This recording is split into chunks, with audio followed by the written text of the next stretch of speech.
జయ జయ జగదంబ శివే జయ జయ కామాక్షి జయ జయాద్రిసుతే జయ జయ మహేశదయితే జయ జయ చిద్గగన కౌముదీధారే. శివాయ గురవే నమః. శ్రీమాత్రే నమః. శ్రీ విష్ణురూపాయ నమః శివాయ. శ్రీరామ జయ రామ జయ జయ రామ. తెలుగువారి నూతన సంవత్సరం వసంత ఋతువుతో చైత్రమాసంతో ప్రారంభమవుతున్నది. మొత్తంగా భారతీయుల పర్వదినాలన్నింటిలోనూ ఒక శాస్త్రీయత కనబడుతూ ఉంటుంది. ఒకటి ప్రకృతిలో కనబడేటువంటి మార్పు, రెండవది జ్యోతిర్గణాల్లో కలిగేటువంటి పరిణామాలు. వీటిని ఆధారం చేసుకుని మన పర్వదినాలన్నీ ఏర్పాటు చేసి ఉండడం చేతనే పర్వదినంలో చేసేటువంటి ఆచారాలు, విధానాలు, వీటి వల్ల ఒక మహిమని మనం పొందగలుగుతున్నాం. చిగురింతతో ప్రారంభమై ఆకు రాలడంతో అంతమయ్యేటువంటి మన సంవత్సర గణంలో ఎంత ఔచిత్యం కనిపిస్తూ ఉంటుంది. ఇక్కడ ఉగాది నాడు చేయవలసినటువంటి నిత్యకృత్యాల్లో ప్రధానంగా చెప్పిన 3 కృత్యములు.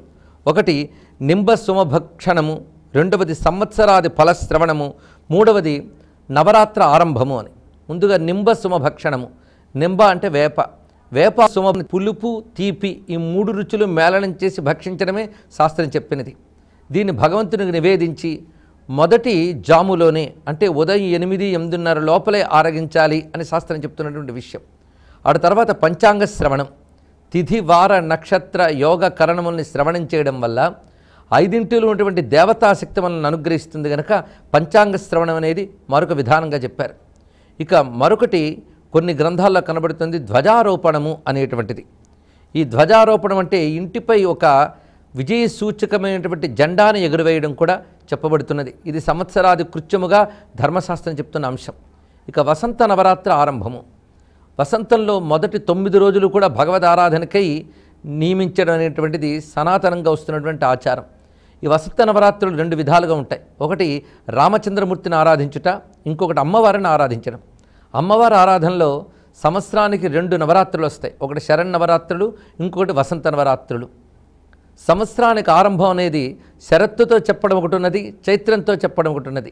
జీవేమ శరదశతం నందామ శరదశతం అన్నప్పుడు సంవత్సరాన్ని శరత్కాలంతో చెప్పడం లెక్క కనబడుతున్నది. ఆ లెక్కలో శరదృతువు ఒక ఆరంభం. ఇక చైత్రం అనేది సంవత్సరానికంతటికీ వసంత ఋతువు ప్రారంభం అవుతోంది కనుక ఇది కూడా ఒక ఆరంభం. సంవత్సరారంభంలో 9 రోజులు నియమబద్ధంగా భగవదారాధన చేసినట్లయితే సంవత్సరమంతా కూడా అర్చన చేసిన ఫలితం లభిస్తోంది కనుక మొదటి 9 రోజులు కూడా ఇక్కడ భగవద్ ఆరాధనకై కేటాయించబడుతూ ఉన్నాయి. 9 అనేది ఒక పూర్ణ సంఖ్య. అందుకు పూర్ణముగా 9 రోజులు ఆరాధించినటువంటి వారు సంవత్సరార్చన ఫలాన్ని పొందగలరు. అలా ఇక్కడ అమ్మవారిని రామచంద్రమూర్తిని ఆరాధించడం విశేషం ఏమిటి? ఇక్కడ కొన్ని పురాణముల యందు అమ్మవారు పార్వతీదేవి చైత్రశుద్ధ నవమి నాడు ఉద్భవించారు అని పురాణములు చెప్తున్న అంశం. ఆ విధంగా గౌరీదేవి చైత్రశుద్ధ నవమి నాడు ఉద్భవించింది కనుక పాడ్యము నుంచి నవమి వరకు నవరాత్రి ఉత్సవంగా అమ్మవారిని ఆరాధన చేయడం అదొక పద్ధతి. అదేవిధంగా చైత్రశుద్ధ నవమి నాడు పునర్వసు నక్షత్రంలో రామచంద్రమూర్తి ఉద్భవించాడు కనుక రామ ఆరాధన కూడా చెప్పబడుతున్నది. నిజానికి శ్రీరామో లలితాంబిక అని బ్రహ్మాండ పురాణ వాక్యం. రాముడు లలితాదేవి రెండూ ఒకే తత్వం. ఆ మాటకొస్తే లలిత అంటే లోకాతీత లావణ్యాత్ లలిత తేన శోచ్యతే అని శాస్త్రం చెప్తున్న మాట. లోకాతీతమైన లావణ్యము కలది లలిత అంటే సౌందర్య రూపిణి.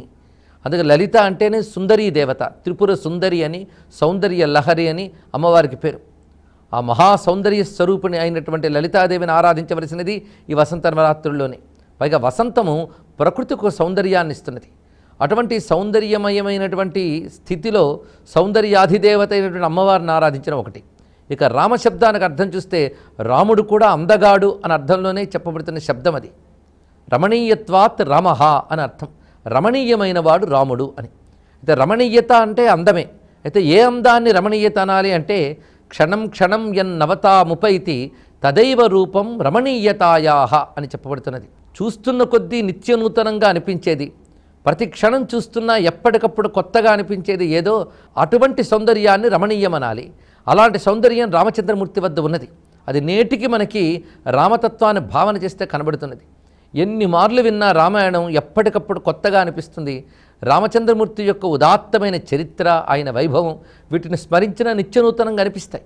అందుకు ఆ నిత్య నూతన సౌందర్యమే రమణీయత, అది ఉన్నవాడు రాముడు. అందుకు రామోపాసనన్న లలితోపాసనన్న కూడా సౌందర్యోపాసన. ఏ సౌందర్యము సత్యము శివము అయ్యున్నదో, ఏ సౌందర్యము సచ్చిదానందమో ఆ సౌందర్యమే రామ సౌందర్యం, ఆ సౌందర్యమే లలితా సౌందర్యం. రామ రమణలంపట అని లలితా సహస్రనామాలు కూడా చెప్పబడుతున్నాయి.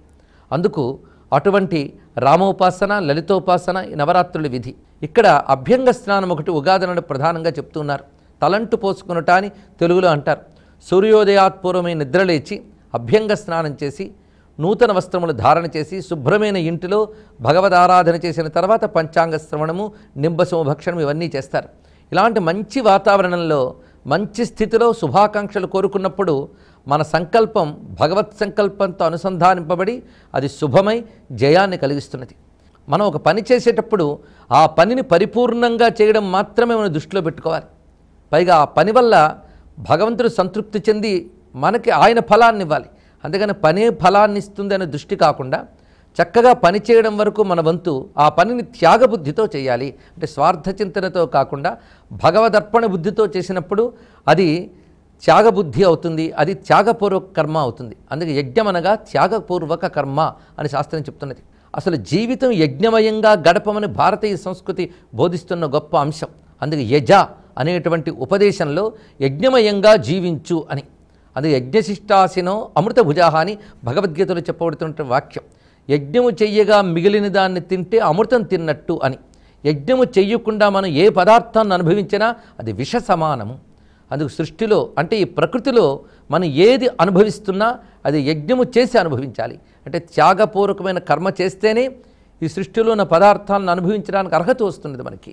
యజ్ఞము చేయకుండా అనుభవిస్తే అది దొంగతనంతో సమానం అంటాడు కృష్ణ పరమాత్మ.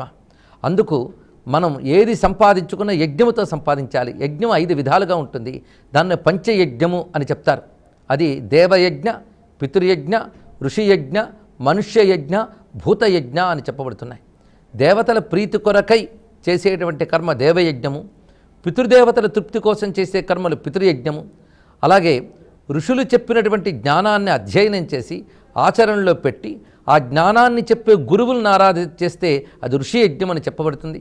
సాటి మనుష్యుల పట్ల సేవ చేయడం, అతిథి అభ్యాగతులను తృప్తిపరచడం ఇవంతా మనుష్య యజ్ఞం అని చెప్పబడతాయి. జంతుజాలాల్ని వృక్షాలని తృప్తిపరచడం భూతయజ్ఞం అని చెప్పబడుతుంది. ఈ 5 యజ్ఞములు చేసినటువంటి వాడే జయం కలిగినటువంటి జీవితాన్ని గడిపినవాడవుతాడు. 5 యజ్ఞములు చేసినటువంటి వాడే జయం కలిగినటువంటి జీవితాన్ని గడిపినవాడవుతాడు. అందుకే యజ జయ ఈ రెండిటికి ఉన్న అనుబంధం అలాంటిది. అలాంటి యజ్ఞమయమైన సుజీవనంతోనే మానవుడు జీవితాన్ని జయపూర్ణం చేసుకుంటాడని కృష్ణ పరమాత్మ భగవద్గీతలో చెప్పినటువంటి మాట ఇది. యత ప్రవృత్తిర్భూతానాం ఏన సర్వమిదం తతం స్వకర్మణా తమభ్యర్చ్య సిద్ధిం విందతి మానవః అని భగవద్గీతలో కృష్ణ పరమాత్మ యొక్క వాక్యం. ఇది నిజానికి గీతాసార వాక్యము అని భావన చేయవచ్చు. ఎవరి వలన సృష్టిస్థితిలైలన్నీ జరుగుతున్నాయో అలాంటి పరమాత్మ సర్వభూతముల హృదయమునందు ఉన్నాడని ఎరుకతో ఏ సత్కర్మ చేసినా ఆయనకు అర్చన అర్పణ అనే భావంతో చేసినవాడు సిద్ధిని పొందుతున్నాడని ఒక చక్కటి సూత్రవాక్యం అందించారు. అందుకు ఆ వాక్యం చాలా ముఖ్యమైనటువంటిది. స్వకర్మణ తమభ్యర్చ సిద్ధిం విందతి మానవః. వారికి విధింపబడిన కర్మతో ఈశ్వరారాధన చేయాలి. అంటే ప్రతివారు వారి కర్మని ఒక భగవదారాధన అనే బుద్ధితో చేసినప్పుడు ఆ కర్మకి స్వార్థం అనేది అధర్మం అనే దోషం ఉండవు. ఈ 2 దోషాలు లేనటువంటి కర్మ పవిత్ర కర్మ అవుతున్నది. అలాంటి పవిత్ర కర్మ భగవదర్పణ బుద్ధితో చేసినప్పుడు భగవద్ అనుగ్రహంతో వాడి జీవితంలో అనుకున్నవన్నీ సాధించగలడు, వాడు సిద్ధిని పొందుతున్నాడు, మోక్షానికి కావలసిన బ్రహ్మజ్ఞానాన్ని పొందగలడు అని చెప్తున్నారు. మన లోపల ఉన్నటువంటి అనేక రకాలైన వికారాల్ని మనం జయించగలగాలి. మన లోపలికి మనం పరిశీలిస్తే మన అభివృద్ధికి ఆటంకాలు మనలోనే కనబడుతూ ఉంటాయి. అలసత్వము, అధర్మము, అజ్ఞానము, అశ్రద్ధ మొదలైనవన్నీ మనలో ఉన్నటువంటి శత్రువులు. శాస్త్రంలో ఎలాగూ సహజంగా చెప్తూనే ఉంటారు 6 రకాల శత్రువులు ప్రతివారులో ఉంటారని, అరిషడ్వర్గం అని. వీటిని మనం జయించగలిగినప్పుడు బయట శత్రువులను జయించడం చాలా సులభం. అందుకే లోకములన్నీయున్ గడియలోన జయించిన వాడవు ఇంద్రియానీకము గెల్వవైతవి అంటాడు ప్రహ్లాదుడు హిరణ్యకశిపుతో. లోకాలంటే జయించవచ్చు కానీ ఇంద్రియాలను నిగ్రహించడం మహాకష్టంట. అందుకు ఇంద్రియాలను నిగ్రహించడం ఒకటి, ఆడ తర్వాత లోకంలో ఉన్నటువంటి మనకి ప్రతికూల శక్తుల్ని ఎదుర్కొనడం ఒకటి. ఈ 2 సాధించగలిగినప్పుడు మన అపరాజితులమవుతాం. అందుకే అపరాజిత తత్వంతో అపరాజిత మూర్తులైనటువంటి ఆ రామమూర్తిని, ఆ లలితాంబను ఆరాధన చేయాలి. ఇక్కడ మరొక ప్రత్యేకత ఈ ఉగాదికి ఉన్నది. అది చైత్రమాసం అనగానే మాసాలన్నింటిలో ప్రథమం. అంతేకాదు, ఈ చైత్రమాస శుక్ల ప్రతిపత్తి ఎందే ఈ సృష్టి ఆరంభమైందని, ఈ కల్పానికి ఆది గనక ఇది యుగాదిగా చెప్పబడుతున్నది. యుగము అంటే కాలమనే ప్రధానమైనటువంటి అర్థం. అందుకు కాలానికి ఆది, కల్పానికి ఆది గనకనే చైత్రశుద్ధ పాడ్యమి సంవత్సరానికి ఆరంభంగా చెప్తున్నారు. వేదమునందు ఒక శుభాకాంక్ష కనబడుతుంది, శివానశ్శంతు వార్షికీ అని. వార్షికి, ఈ వార్షికి మనకి శుభములిచ్చుగాక అని. వార్షికి అంటే ఒక సంవత్సర కాలము అని అర్థం. వర్షము అనగా సంవత్సరము అని అర్థం. ఈ సంవత్సర కాలం మనకి శుభం కలిగించాలి అని. సంవత్సరంలో కలిగే మార్పులన్నీ కూడా మనకి శుభాన్ని కలిగించాలి. ఇక్కడ ప్రపంచంలో కలిగే మార్పుల్ని మార్చగలిగే శక్తి మనకు లేదు. ఒక వేసవి వచ్చిందంటే వేడిమి ఉంటుంది, శీతాకాలం చలి ఉంటుంది. ఈ చలిని, ఆ వేడిని మార్చగలిగే మనకు శక్తి లేదు. కానీ ప్రకృతిలో కలిగే ఈ మార్పు మనకు మంచి కలిగించాలని కోరుకోవడం మాత్రమే మనం చేయగలిగేది. అది శివానస్సంతు వార్షికి. ఈ సంవత్సరంలో కలిగే ఫలాలన్నీ కూడా, ఉదాహరణకి సంవత్సరంలో వచ్చే పంటలు, సంవత్సరంలో కాలగతిలో ఋతువుల మార్పుల్లో వచ్చేటువంటి రకరకాల పరిణామాలు, ఇవన్నీ మాకు శివానస్సంతు అంటే శుభముగా కలుగుగాక అని వేదము చెప్పినటువంటి శుభాకాంక్ష. వేదముల్లో అనేక శుభాకాంక్షలు కనబడతాయి మనకి. సౌషాచమే సుదినంచమే అని, అంటే మంచి ప్రాతకాలము, మంచి రోజు, అదేవిధంగా మంచి సంవత్సరము అని. ఇక్కడ సంవత్సరము అన్నప్పుడు మొత్తం ఈ సంవత్సరంలో ఇది కాలం యొక్క లక్షణం గనక ఇందులో మాసములు, పక్షములు, అయనములు, ఋతువులు, పగళ్ళు, రాత్రులు, తిథులు, నక్షత్రాలు అన్నీ ఉంటాయి.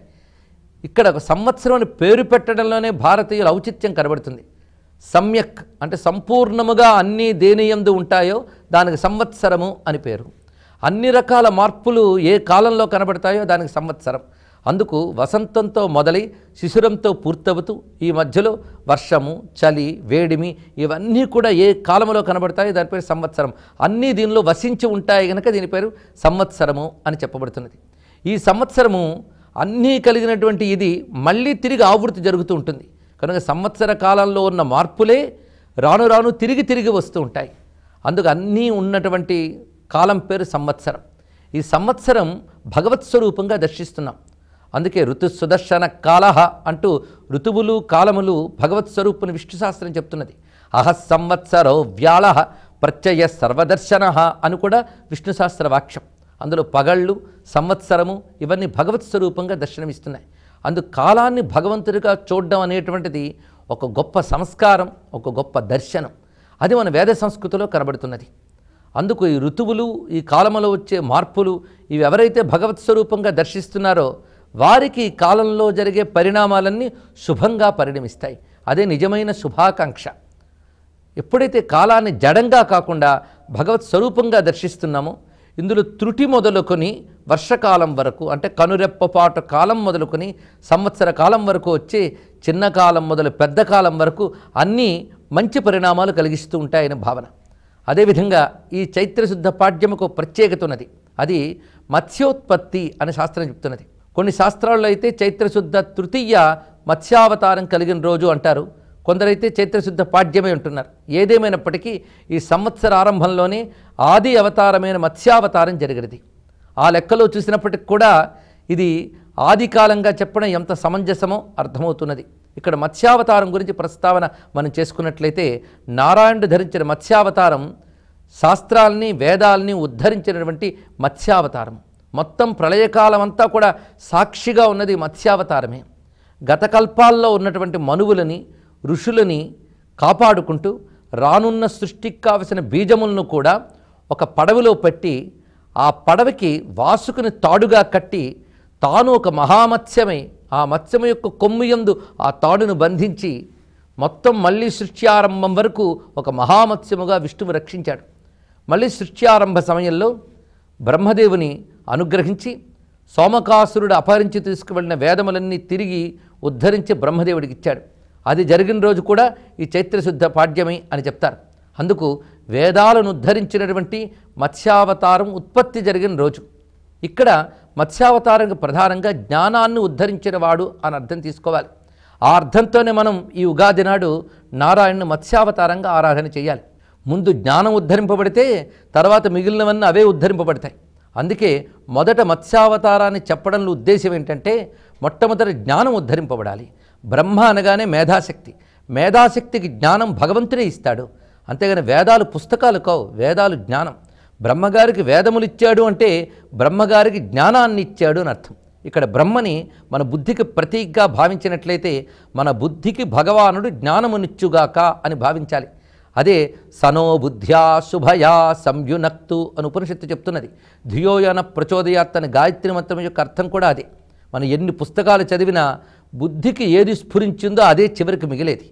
అందుకు బుద్ధికి మంచి జ్ఞానం స్ఫురించాలి, మంచి ఆలోచన, మంచి సంకల్పం కలగాలి, అప్పుడే జయం లభిస్తుంది. అందుకు ఆదిగా మనం కోరుకోవలసింది మంచి జ్ఞానాన్ని ఇయ్యమని.